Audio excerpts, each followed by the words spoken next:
네, 반갑습니다. 1월 4일 목요일 아침 시황입니다. 자, 새해부터 또 새롭게 바뀐 플랫폼으로 여러분들을 찾아뵙기 위하여 이렇게 화면을 준비했다고 하면 아무도 안 믿겠죠? 자, 아무튼 네, 방송 시작하도록 하겠습니다. 다우지수와 나스닥이 이제 동반적으로 하락했습니다. 어제는 나스닥만 내렸었는데 오늘은 다 같이 내렸습니다. 자, 이유가 뭔지 알아봐야 되겠죠. 기분이 별로 안 좋아요. 네, 주가 조정이 어제만 있는 것이 아니라 추가적으로 나올 수 있다라는 이야기 해드렸었는데, 자, 그런 부분도 연결되는 것 같죠. 자, 이렇게 된다면은 네, 기다림이 조금 더 길어질 수도 있는데 변동성이 어디까지 확대될 것인지 또 한번 예상을 해봐야 될 것 같아요. 자, 뉴스 상황 살펴볼게요. 일단은 내려간 이유가 뭐냐 가지고 얘기가 나와야 되는데, 금리 인하 기대감이 약화되었다. 자, 이런 얘기죠. 뭐 아무거나 하나 찾아서 볼까요? 요거 한번 볼게요. 금리 인하 기대감이 약화되었다.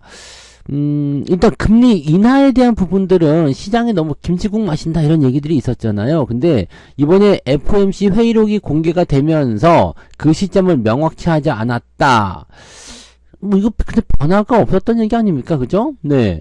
회의록에서는 연준이 현재 예상하는 것보다 더 오랫동안 기준금리를 안정적으로 유지해야 할 수도 있다는 생각, 그 다음에 금리의 일부 완화가 필요하다는 의견 같이 들어있었다.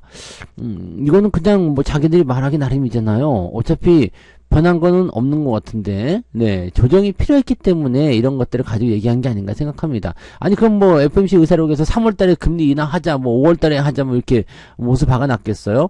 1월달에도 FOMC 한 번 더 해야 되니까 이런 부분들은 네, 아직까지 확실하지 않은 겁니다. 그냥 시장의 조정이 필요하기 때문에 핑계를 댄 것이다라고 생각하셔야 되겠죠.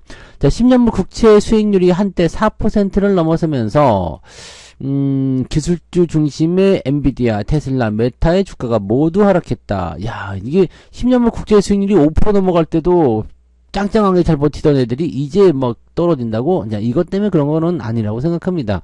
그래서 사람들의 어떤 심리적인 부분들이 단기에 많이 올라온 상태에서 내가 생각했던 대로 방향이 잘 안 가고 내가 생각했던 것만큼 빠르게 안 움직이네 이런 생각이 드니까 그 즈음에서 이제 차익 실현하고 빠지자 이런 식의 얘기가 나오는 거지, 요거는 아닐 거라고 생각합니다. 그래서 이런 시일 안에 금리를 인하할 계획을 하고 있지 않다.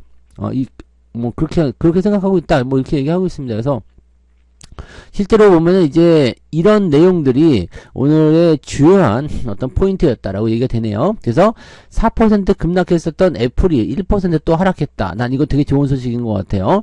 마이크로소프트와 시총차가 더 많이 줄어들었다라는 얘기가 있죠. 애플은 투자은행 등급의 강등으로 인해 가지고 3.58% 하락한 뒤에 어제였죠. 그 다음에 오늘은 또다시 0.75% 하락했다. 이거 여러분들 지금 내용은 또 빠졌어 라는 식으로 받아들일 수 있지만 실제로 요거는 다르게 보셔야 됩니다. 어제는 많이 빠졌지만 오늘은 조금밖에 안 빠졌어 라는 식으로 보셔야 돼요. 그러니까 요 내용은 어떻게 받아들여야 되냐면, 낙폭이 줄어들고 있구나, 반등이 네, 뭐 빠르면은 오늘, 늦어도 내일 정도는 나올 수 있겠구나 라고 생각하시면 됩니다. 그러니까 조정에 대한 부분들은 이렇게 길게 파고 들어가는 조정이 아니고 단기적으로 치고 빠지는 조정이 되는 경우는 보통 2, 3일 안에 저점이 잡히거든요. 그러니까 이렇게 생각하면은 생각했던 것보다 나쁘지 않은 형태로 갈 수도 있을 것 같다 판단이 듭니다. 다만 만약에 오늘 이렇게 됐지만 내일도 만약에 주가가 빠진다, 네, 이렇게 된다면은 고민을 좀 해봐야 돼요. 그러니까 요런 상황들은 이제 우리가 좀 더 지켜보면서 가야 되겠죠. 오늘 수급이 어떻게 변화가 되는지, 또 종목들이 어떻게 움직이는지 이런 것들을 가지고 좀 보셔야 될 필요성이 있습니다.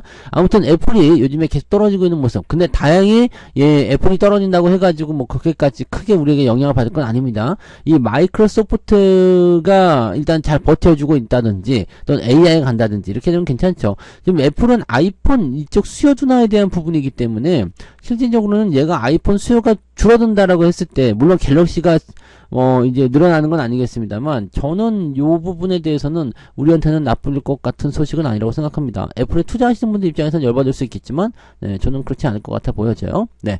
자, 올해 핵심 테마는 온 디바이스 AI다. 지금 제가 얘기해드렸던 그런 부분이겠죠. 그러니까 이 AI와 관련된 부분들의 성장은 지속적으로 나오게 될 텐데, 이 온 디바이스라는 것을 이제 그 폰에다가 심는 거잖아요. 그러니까 AI 스마트폰인 갤럭시 S24를 언제요? 18일, 우리나라는 18일이죠. 그래서 글로벌 판매가 1월 30일부터 시작될 것이다 라고 얘기를 하고 있고요. 괜찮네요. AI 폰은 도대체 어떤 폰일까는 되게 궁금한데요. 아무튼 요게 나타나서 뭔가 분위기가 좋게 형성이 된다면 AI 쪽으로의 기대감이 더 커질 것이다 라고 우리가 생각을 해보실 수도 있을 것 같긴 합니다. 네, 괜찮아 보인다, 그죠? AI 관련한 부분에서 기대감이 커져 있다 보시면 되고요. 테슬라도 오늘 주가가 좀 안 좋았던 것 같은데, 네, 여기 있네요. 자, BYD의 충격 이렇게 돼가지고요. 미국 전기차뿐만 아니라 완성차 업체도 일제히 급락했다라고 되어 있습니다. 테슬라가 4% 하락했네요. 그죠? 이 BYD가 판매면에서 테슬라를 추월했다는 소식. 근데 이건 당연할 수밖에 없어요. 왜냐면 중국은 그렇게 될 거라고 우리가 모두 다 예상하고 있지 않았습니까? 네. 그래서 그런 식인데 세계 최대 전기차 업체 자리를 중국의 BYD에 내주었다는 소식. 이 테슬라는 전기차밖에 못하고 있다라는 식으로 봐줘야 되기 때문에 중국한테 밀리는 것은 시간 문제였어요. 뭐 가격을 낮춘다는 여러 가지 위기감을 갖고 있었겠지만 중국만 경쟁자가 아니죠. 다른 쪽에서 막 들어오는 부분이 있어서 이제는 이제 하나의 자동차 브랜드로 들어가야지 세계 시장을 선도하는 또는 전기차 시장의 최강자 이런 것은 아니죠. 그래서 테슬라 불패는 네 없다고 봐야 됩니다. 네, 어쨌든 이거는 뭐 이미 얘기를 다 해드렸던 그런 부분들이니까요. 충분히 이해를 하시리라 생각합니다. 근데 이것 때문에 떨어진다는 좀 아니죠. 네. 이것 때문에 떨어지는 아닙니다. 중국은 아시겠지만 가장 큰 전기차 시장이에요. 이제는 뭐 다르게 또 바뀔 수도 있겠지만 지금까지는 중국이 가장 큰 전기차 시장이고요. 그 안에서 중국의 이런 자국 내 시장이 발전하는데 자국 내 기업들이 더 많이 커지는 건 당연한 거 아니겠습니까? 그러니까 그렇게 생각하시는 게 맞아요. 그러니까 테슬라의 어떤 이런 점유율 하락이라고 보더라도 실제로 이제 규모가 작아지거나 그러진 않을 겁니다. 왜냐면 시장 자체가 그만큼 커지니까요. 대신에 나눠 먹으려고 하는 파이들이 많이 치고 들어오는 거죠. 이거 분명 말씀드렸잖아요. 그러니까 뭐 지금은 벤츠나 BMW나 이런 것도 다 전기차 나오는 것처럼 그런 부분들이 나온다고 생각하시면 됩니다. 시장 자체는 커져요. 네, 커지는데 지금 현재 시점에서는 이제 중국의 이런 규모면 확장되는 부분들을 막기는 어려울 거라 생각하시면 되겠습니다. 다른 전기차 업체들 니콜라 11% 하락하는 모습이 나타났네요. 이거는 뭐 예견했던 부분 2차전지 쪽에서 분위기가 굉장히 안 좋을 것 같다는 생각이 좀 나타날 수가 있을 것 같아요. 네, 대부분 많이 하락하는 모습이었고요. 전통의 완성차 업체들도 지금 빠졌다라고 되어 있는데 이거는 그냥 분위기 같이 분위기를 타고서 떨어진 모습일 것이다 판단되시면 되겠습니다. 그래서 뭐 그냥 전통 자동차 내연기관 자동차들은 BYD하고 뭐 관련이 있을 이유가 없어요. 그래서 그런 쪽이다 이렇게 보시면 되겠죠.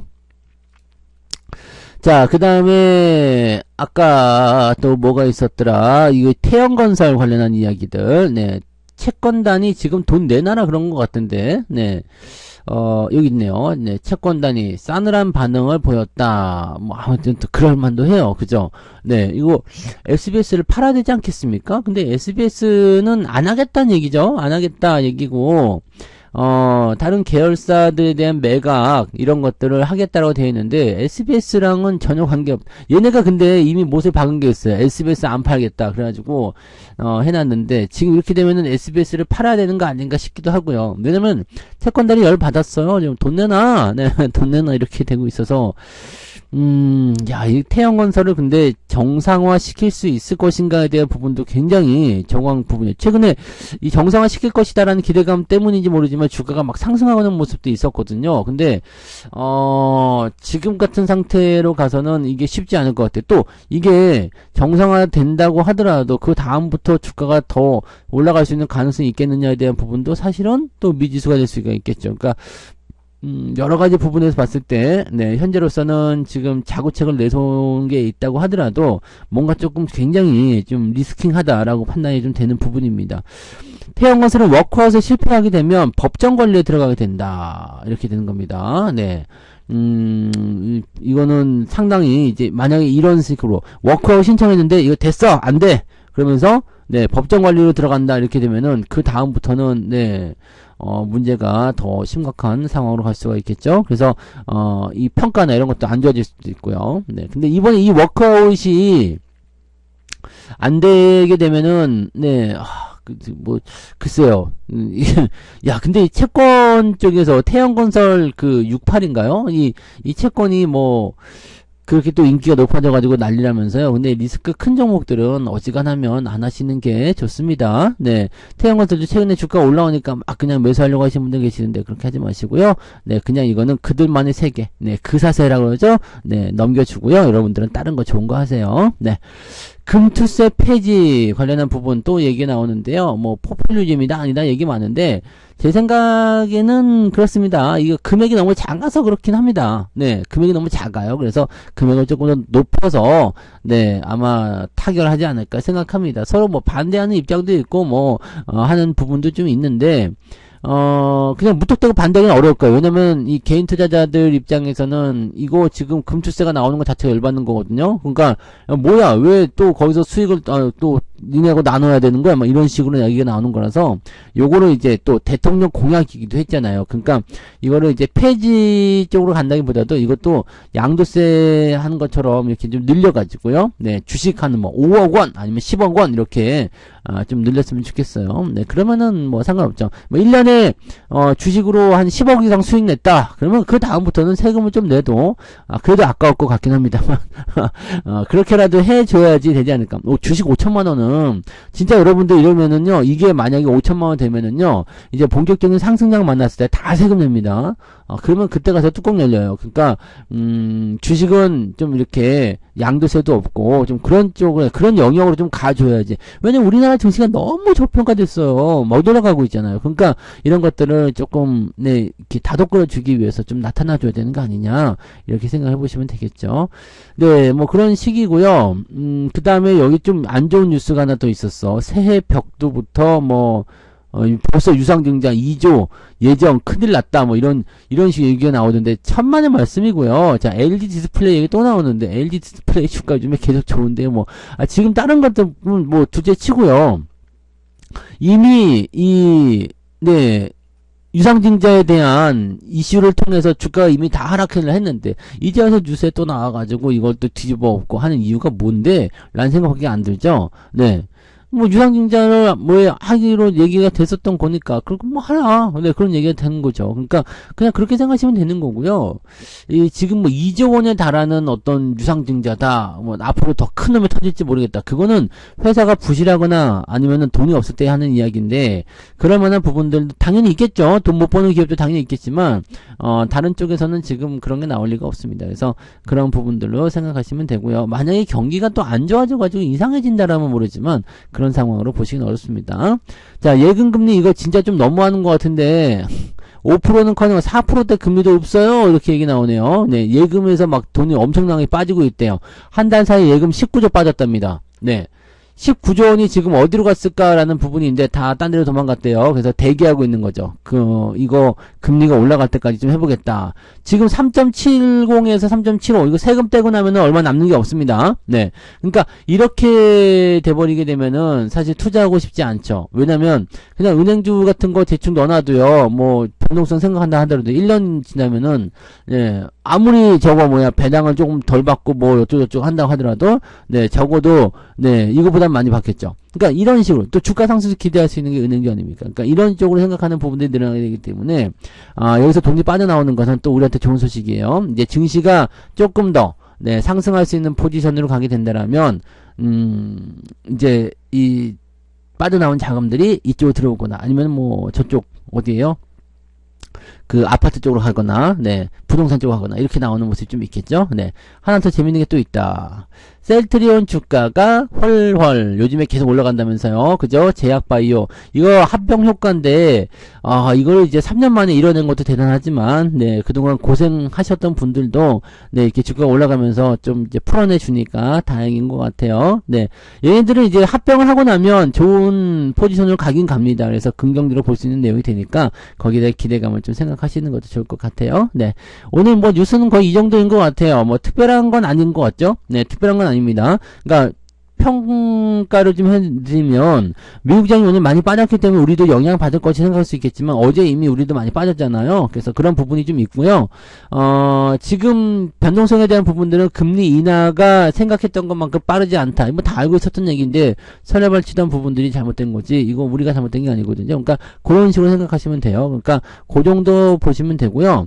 기술주들이 일단은 내리는 모습들이 이런 평가로 가는 모습이에요. 그러니까 단기적으로 너무 올라갔기 때문에 좀 차익 실현을 해야 되는데, 거기에 대한 부분이 이렇게 다른 것으로, 다른 이슈로 빠져나오는 것이다, 이렇게 생각하시는 게 맞습니다. 그 정도로 보시는 게 맞고요.